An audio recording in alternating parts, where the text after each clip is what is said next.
As you may know, the threat landscape gets progressively worse by the day.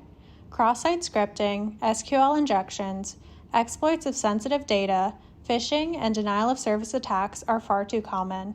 More and more sophisticated attacks are being spotted, and security teams are scrambling to keep up. Faced with many new types of issues, including advanced phishing attacks that are all too successful and ransomware attacks that may seem helpless to prevent, endpoint security strategies are rapidly evolving.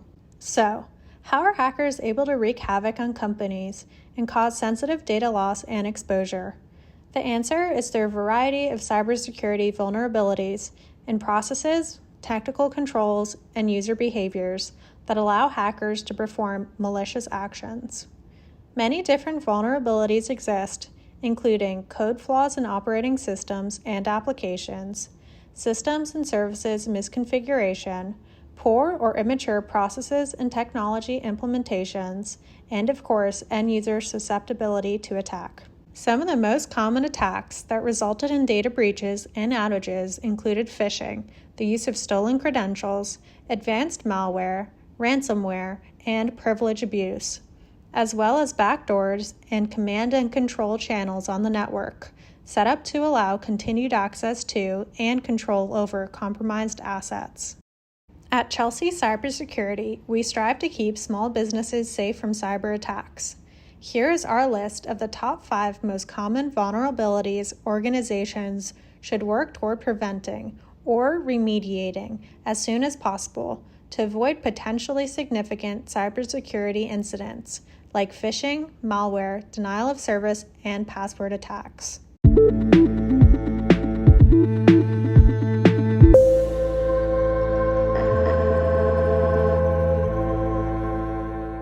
Most organizations have some sort of endpoint protection in place, usually antivirus tools. But zero-day exploits are becoming more common, and many of the endpoint security defenses in place have proved inadequate to combat advanced malware and intrusions targeting end users and server platforms.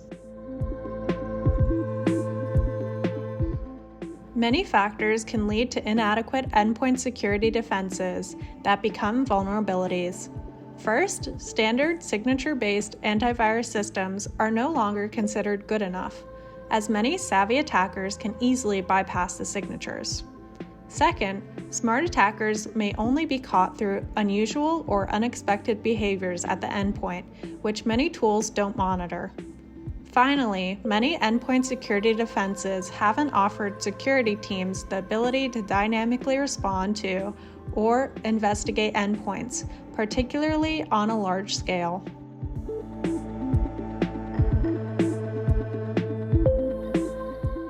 More organizations need to invest in modern endpoint detection and response tools that incorporate next-generation antivirus, behavioral analysis, and actual response capabilities.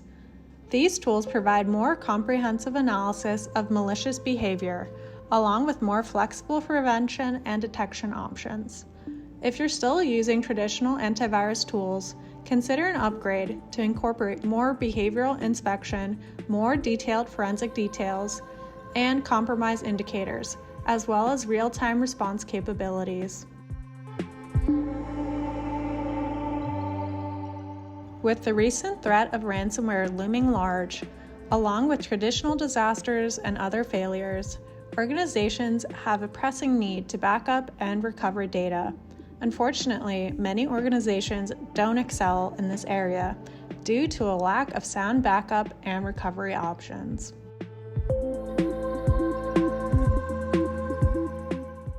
Many organizations neglect one or more facets of backup and recovery, including database replication, storage synchronization, or end-user storage archival and backup. Most organizations need a multi-pronged backup and recovery strategy. This should include data center storage snapshots and replication, database storage, tape or disk backups, and end-user storage, which is often cloud-based. Look for enterprise-class tools that can accommodate granular backup and recovery metrics and reporting.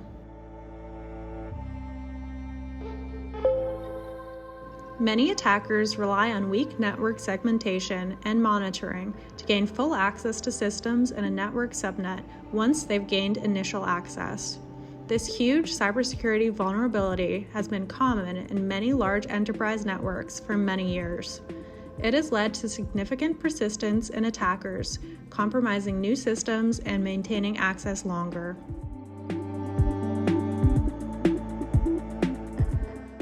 A lack of subnet monitoring is a major root cause of this vulnerability, as is a lack of monitoring outbound activity that could indicate command and control traffic. Especially in large organizations, this can be a challenging initiative as hundreds or thousands of systems may be communicating simultaneously within the network and sending outbound traffic. Organizations should focus on carefully controlling network access among systems within subnets and building better detection and alerting strategies for lateral movement between systems that have no business communicating with one another. They should focus on odd DNS lookups, system-to-system communication with no apparent use, and odd behavioral trends in network traffic. Proxies, firewalls, and micro-segmentation tools may help create more restrictive policies for traffic and systems communications. One of the most common causes of compromise and breaches for this cybersecurity vulnerability is a lack of sound credential management. People use the same passwords over and over, and many systems and services support weak authentication practices.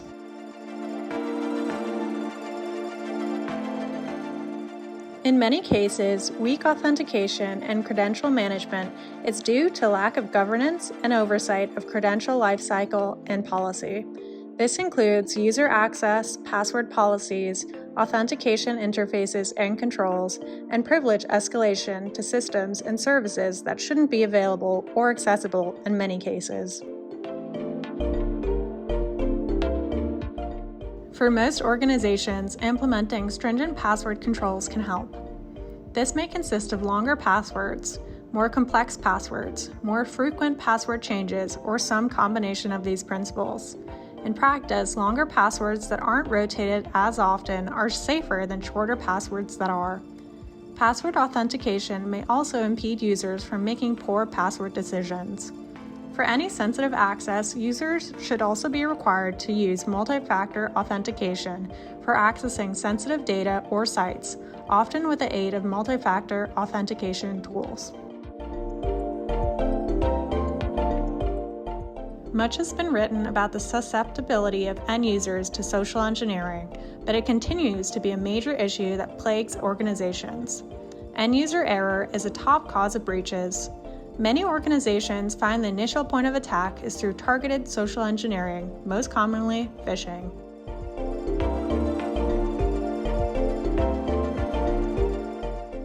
The most common cause of successful phishing, pretexting, and other social engineering attacks is a lack of sound security awareness training and end-user validation.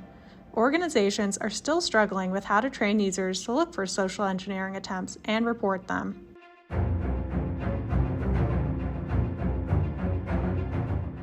More organizations need to conduct regular training exercises, including phishing tests, pretexting, and additional social engineering as needed.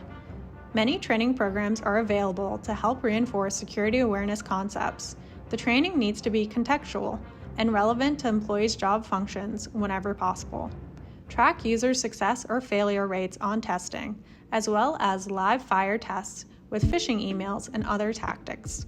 For users who don't improve, look at remediation measures appropriate for your organization. While other major security vulnerabilities can be spotted in the wild, the issues addressed here are some of the most common seen by enterprise security teams everywhere.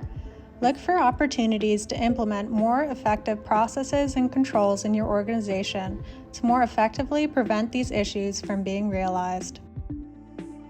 Hi, my name is Anastasia, and I'm the founder of Chelsea Cybersecurity.